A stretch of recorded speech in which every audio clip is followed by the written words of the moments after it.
Hi, good day to everyone. I'm Kamala Hassan Vijayan and I'm going to present about issues related to contraband cigarettes at North Malaysia entry point.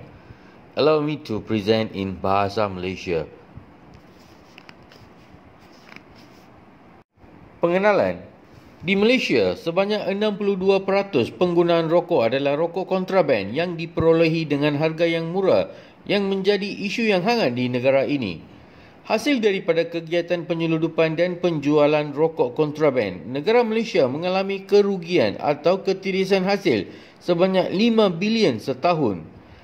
Tindakan keras dikenakan ke atas mereka yang memiliki atau menjual rokok seludup itu, iaitu penjara minima selama 6 bulan atau denda minima sebanyak RM100,000 melalui pindahan Akta Kastam 1967 yang dikuatkuasa bermula 2 hari bulan Januari 2019.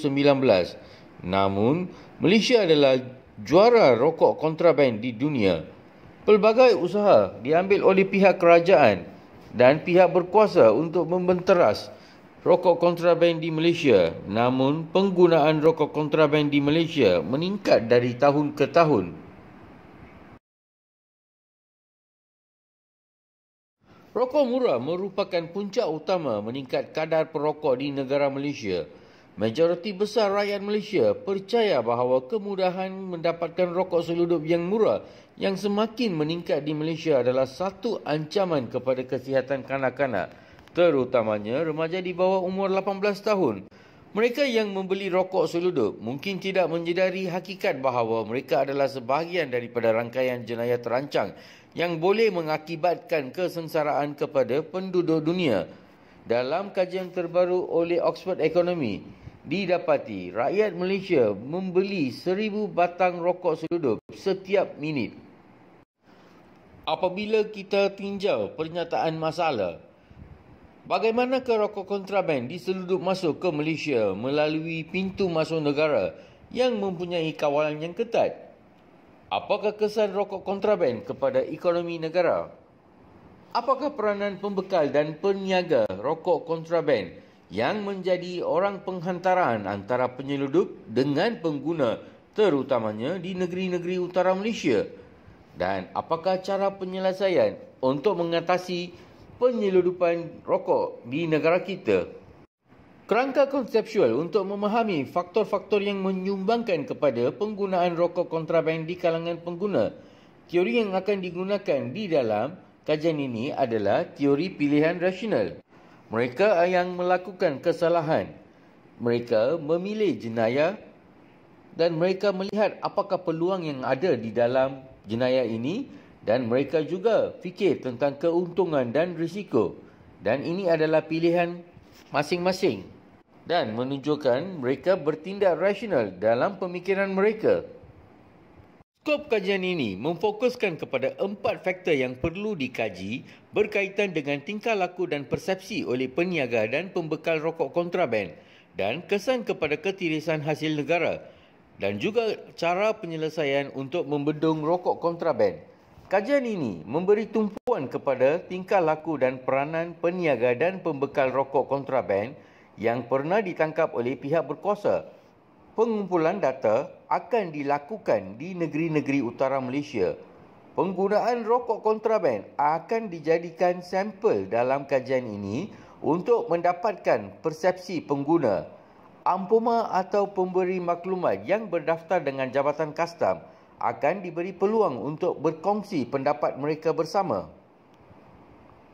Dalam kajian yang telah dijalankan oleh Luke Johnson dan Martin Law pada tahun 1998 mengenai penyeludupan rokok di Eropah, membincangkan tentang siapakah pihak yang mendapat keuntungan daripada rokok yang diseludup tersebut.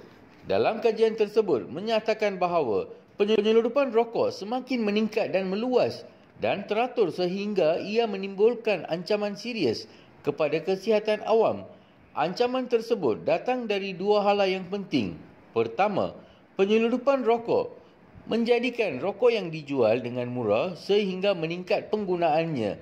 Rokok yang diseludup masuk dijual pasaran gelap yang memberi kesan besar kepada penggunaan dan dengan itu menyebabkan peningkatan beban penyakit terutamanya di negeri-negara miskin.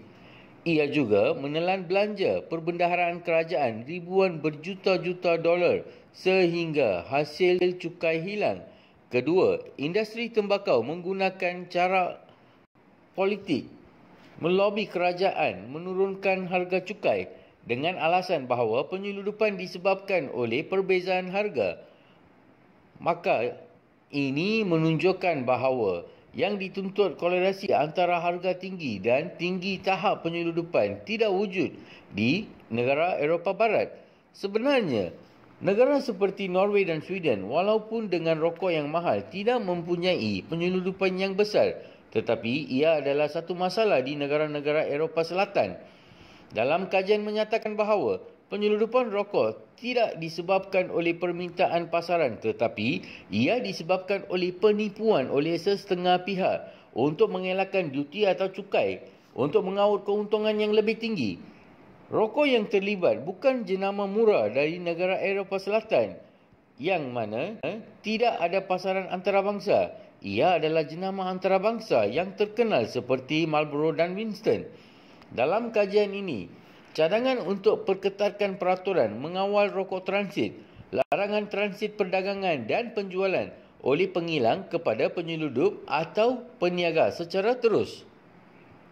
Secara keseluruhan, kajian ini menunjukkan tumpuan kepada negara Eropah dan keadaan di negara Malaysia adalah berbeza kerana rokok kontraban di Malaysia mempunyai permintaan yang tinggi disebabkan oleh jurang ekonomi di kalangan masyarakat Malaysia. Dalam kajian membincangkan tentang penyeludupan rokok yang sah di negara Eropah seperti rokok Marlboro dan Winston yang diseludup untuk mengelakkan duti atau cukai, tetapi tidak membincangkan tentang rokok kontraban. Kajian yang akan dikendalikan oleh saya akan memberi penekanan ke atas rokok kontraban yang tidak lulus oleh kerajaan Malaysia dan diseludup masuk melalui pintu sempadan masuk negara dari utara Malaysia. Tujuan kajian ini adalah untuk mengenal pasti peniaga dan pembekal rokok kontraban yang pernah ditangkap oleh pihak berkuasa untuk membaca persepsi dan tingkah laku mereka, untuk mengkaji faktor utama yang mempengaruhi pembekal dan peniaga sanggup ambil risiko untuk menjual rokok kontraban walaupun denda yang dikenakan di Malaysia adalah amat berat. Kajian ini juga untuk mengkaji sikap pengguna rokok kontraban yang tidak kisah tentang implikasi daripada segi kesihatan dan ketirisan hasil negara. Sejauh manakah ampuma atau pemberi maklumat yang berdaftar dengan Jabatan Kastam memainkan peranan mereka dalam usaha untuk membenteras penyeludupan rokok kontraban? Kaedah kajian yang akan dijalankan adalah melalui kualitatif dan kuantitatif. Subjek kajian ini adalah untuk menentukan dan menggariskan penyeludupan rokok di negeri-negeri utara Malaysia. Lokasi kajian yang akan berfokus kepada pintu masuk negara seperti Padang Besar, Bukit Kayu Hitam, Wang Kelian, Durian Burung dan Pangkalan Hulu. Alat pengukuran yang akan digunakan adalah data dikumpulkan akan diadakan melalui temu ramah semuka dengan sasaran dan soal selidik dengan responden. Melalui kajian ini, pelbagai masalah yang dialami oleh pengguna, pembekal, peniaga, pemberi maklumat dan pegawai penguatkuasaan kastam yang berkaitan dengan rokok kontraban boleh dikenal pasti dan dapat diterangkan secara lebih jelas.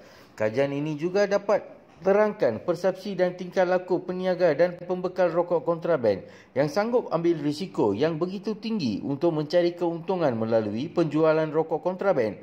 Walau bagaimanapun, pelbagai cabaran akan dihadapi kerana kajian ini sukar untuk mendapatkan maklumat yang tepat dan jelas kerana kajian ini sensitif dan sukar untuk responden memberikan maklumat yang tepat secara terbuka kerana takut akan tindakan undang-undang. Walaupun kajian ini akan mendapat cabaran yang hebat daripada pelbagai pihak, namun keputusan kajian ini dapat membantu pelbagai pihak terutamanya Kementerian Kesihatan Malaysia, Kementerian Kewangan dan lain-lain agensi penguatkuasaan untuk memperbaiki sistem penguatkuasaan mereka. Kajian ini juga akan dapat membantu kerajaan daripada ketirisan hasil di mana Ketirisan hasil yang berlaku dalam kajian baru-baru ini adalah sebanyak 5 bilion setahun. Berikut adalah rujukan untuk kajian saya. Dan kini dibuka untuk sesi soal jawab. Sekian, terima kasih.